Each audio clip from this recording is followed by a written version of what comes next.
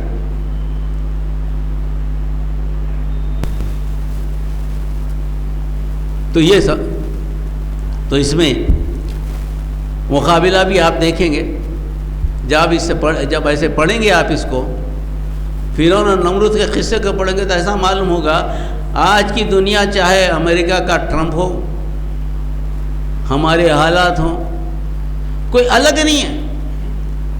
قرآن نے کھول کر بتا دیا, کوئی الگ چیز نہیں ہے. اب اس پر کیسا قابو پائیں گے, کیا کریں گے, اس کا معاملہ یہ ہے کہ آپ فیصلہ کرو. نبی کی زندگی کو دیکھو, قرآن کو دیکھو. فلا تخشوہم واخشونی کی بات ہے, ان سے مت ڈرو, میرے سے ڈرو. ان سے ڈریں گے تو پھر بھٹکیں گے, میرے سے ڈریں گے تو کامیاب ہوں گے. اس کو ایک تذکرہ, ایک آیت لے کے آیا تھا میرا نمرود کے سلسلے میں, قرآن میں ہے, سورہ بقرہ میں پڑھتے رہے. الم تر الا الذی حاج ابراہیم فی ربہ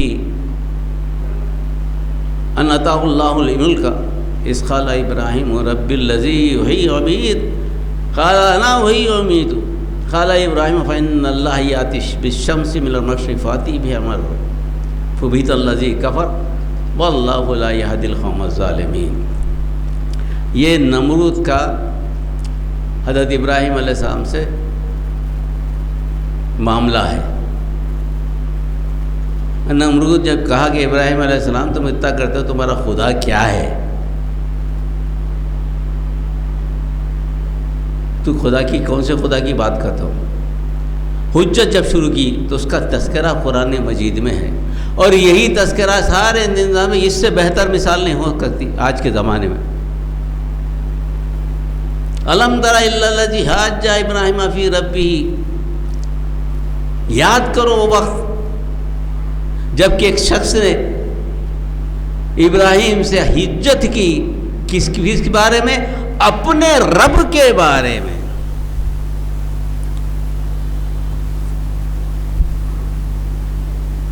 قرآن تصدیق کرا کہ وہ اپنے رب کے بارے میں پوچھ رہا تھا.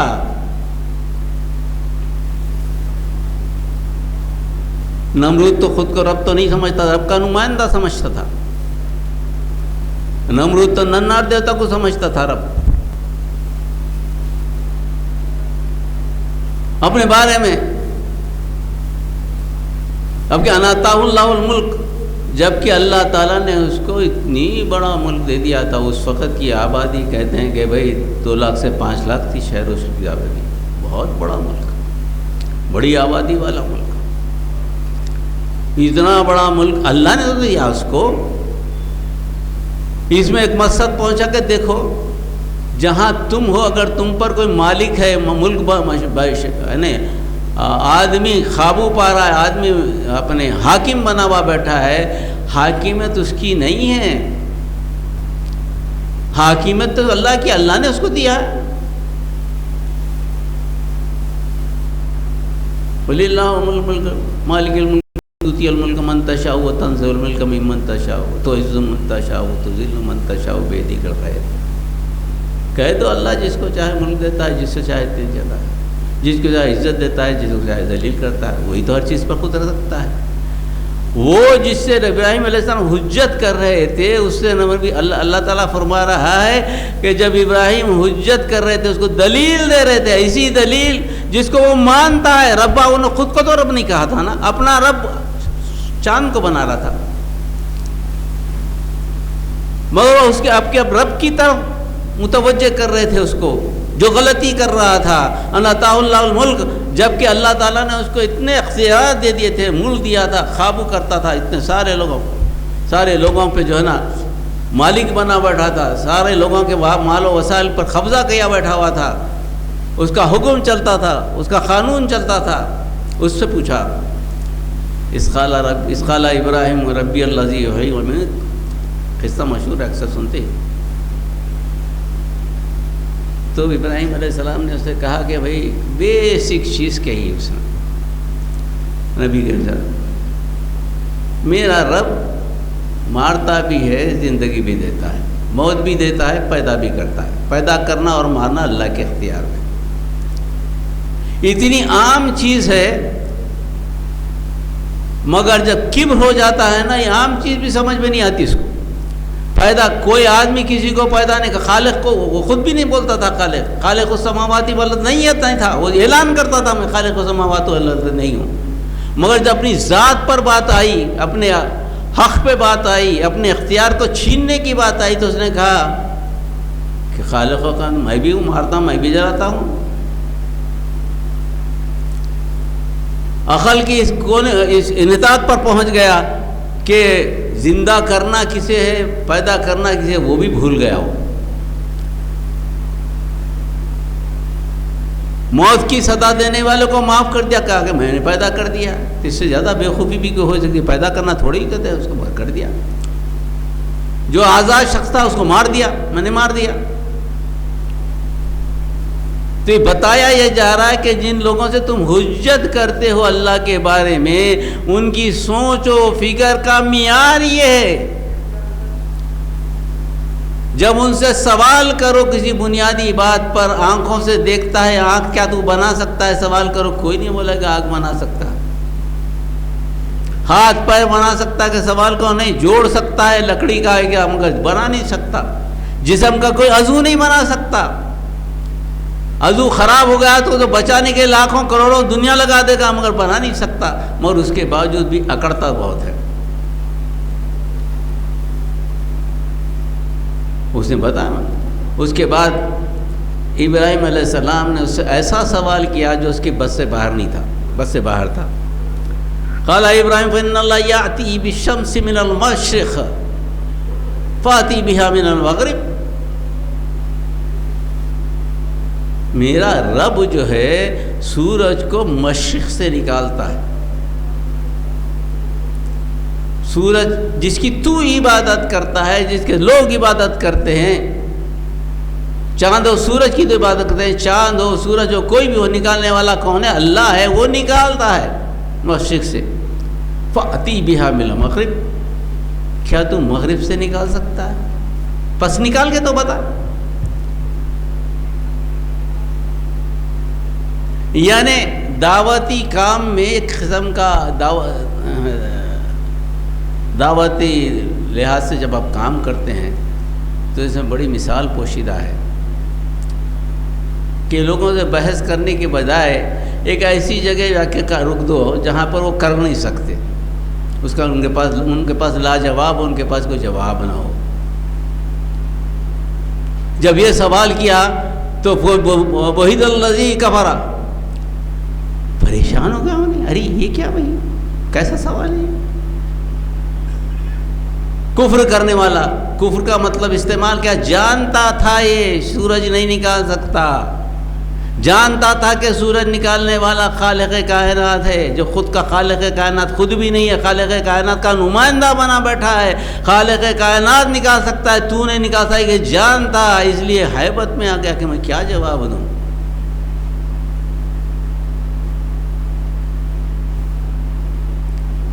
واللہ لا یہدی القوم الظالمین, یہ ظلم کرتے ہیں اپنے آپ پر. اللہ پہ ظلم نہیں کرتے, خود اپنے آپ پہ ظلم کرتے ہیں. اللہ تعالیٰ یہ لوگوں کو ہدایت نہیں دیتا. آج بھی مسلمانوں پہ اتنا ظلم و زیادتی ہو رہی ہے.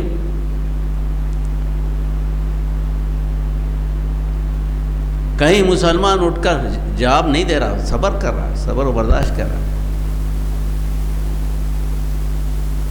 اور کسی طور پہ اسلام چھوڑنے کو راضی نہیں ہے. مر جائیں گا اسلام پہ چھوڑنے کو راضی نہیں ہے. سارے اختیارات چھین لیے جا رہے ہیں, ہماری شریعت کو ختم کرنے کی کوشش ہو رہی. ہمارا حساب و کتاب تو ان لوگوں میں شامل کر دیے گیا کہ جن کو وہ انسانی نہیں سمجھتے. اب تو SIR لا کر جتنے غریب مسلمان ہیں ان کو نکالنے کی کوشش ہو رہی ہے. مقام پیدائش پوچھا جا رہا ہے, سن پیدائش پوچھا جا رہا ہے, والدین کو پوچھا جا رہا ہے. کہاں والدین تھے پہلے؟ میں پیدا ہوا تو دواخانے میں نہیں پیدا, گھر میں پیدا ہوا بھائی. وہ دایا آتی تھی, پیدا ہو گئے. اب میرے سے پوچھیں گے لاؤ حساب, میں کہاں سے لاؤں گا؟ ایسے کئی چیزیں ہیں نا. 65% آبادی, بات کہتے ہیں کہ 85% آبادی ہندوستان کی ایسی ہے جن کے پاس کوئی صداقت نامہ نہیں ہے, پیدا ہونے کا ثبوت ہی نہیں ہے. ان کے نام سے شروع کیا گیا, مگر نشانہ کون ہے؟ نشانہ آپ ہم ہیں.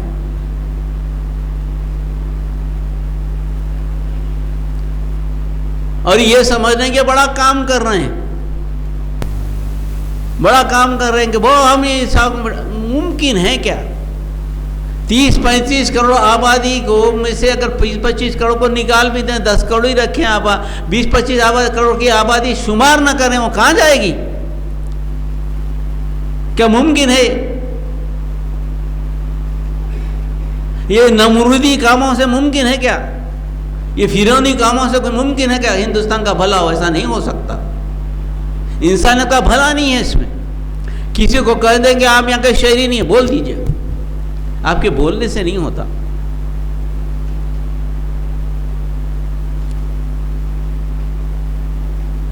حیران ہے یہ, ابھی بھی حیران ہے کہ کیا ہے یہ, کس قوم کا, کس قوم سے پالا پڑا ہے, سمجھ میں نہیں آتا.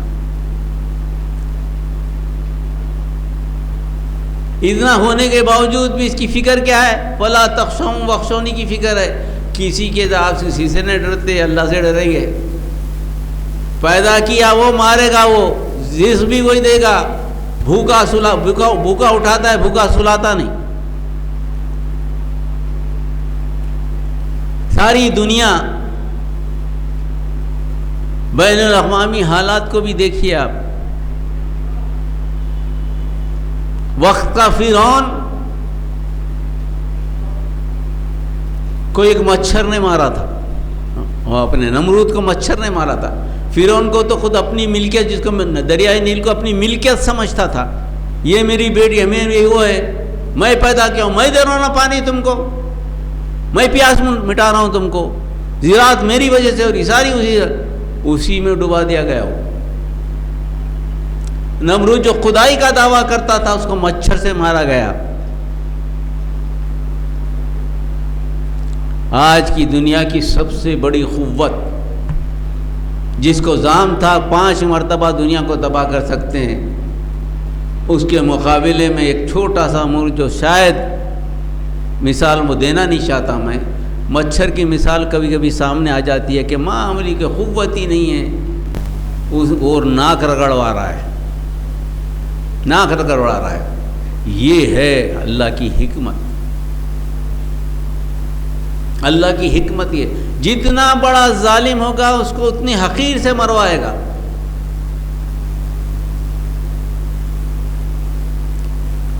آج بھی جو حالات کروٹ لے رہے ہیں یہاں سماج میں بھی، اس کو بھی آپ بہت قریب سے دیکھ لیں گے۔ اللہ ظالم کو برداشت نہیں کرتا، ظلم کو برداشت نہیں کرتا، حق تلفی کو برداشت نہیں کر پاتا، ناانصافی کو برداشت نہیں کر سکتا۔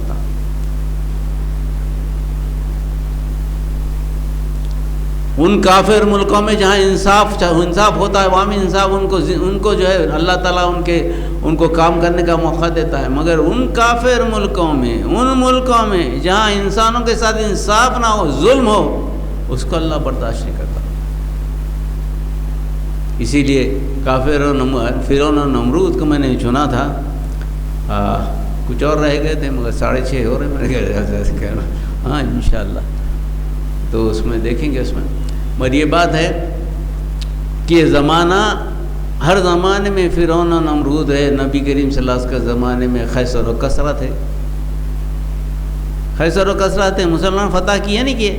نبی کریم صلی اللہ علیہ وسلم اپنی زندگی میں کہا تھا کہ خیسر و کسرا، اور یہاں تک کہ نبی کریم صلی اللہ علیہ وسلم نے کہا تھا کہ وہ ضلع جہاں ایسٹرن یورپ ہے، جو چرچ ہے استنبول کا، وہ چرچ کو کوئی فتح کیا جائے گا، اس کو فتح کرنے والا جنتی ہے، وہ فوج جنتی ہے کہی تھی۔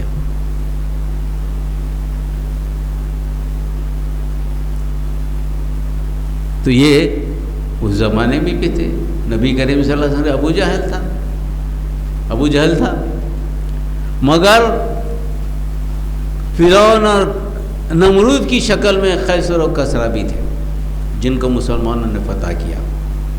آج بھی یہ جو ہے ان کا بھی انجام آپ دیکھیں گے انشاءاللہ، اللہ ہم کو دکھائے، دیکھیں گے کہ صبر و استقامت سے ایمان پر قائم رہیں تو وہ جو آیت ہے فَإِمَّا يَأْتِيَنَّكُم مِّنِّي هُدًى فَمَن تَبِعَ هُدَايَ فَلَا خَوْفٌ عَلَيْهِمْ وَلَا هُمْ يَحْزَنُونَ۔ جو جس دین ہدایت کی اتباع کی، نہ ان کو دنیا میں خوف ہے، نہ آخرت کی دائمی زندگی میں ان کو کسی قسم کا۔ ان الذین کفروا وکذبوا بآیاتنا، جو جانتے بوجھتے ان چیزوں کو چھپائے، آیتوں کو جھٹلائے، اولئک اصحاب النار، وہ جہنم میں ہے، ہم فیہا خالدون، خالدون میں رہیں گے۔ یہ حق و باطل کی آزمائش ہے جو آدم علیہ السلام اور شروع ہوئی تھی، شیطان سے شروع ہوئی تھی، اور وہ شیطان کے چیلوں سے ہمارا مقابلہ ہے۔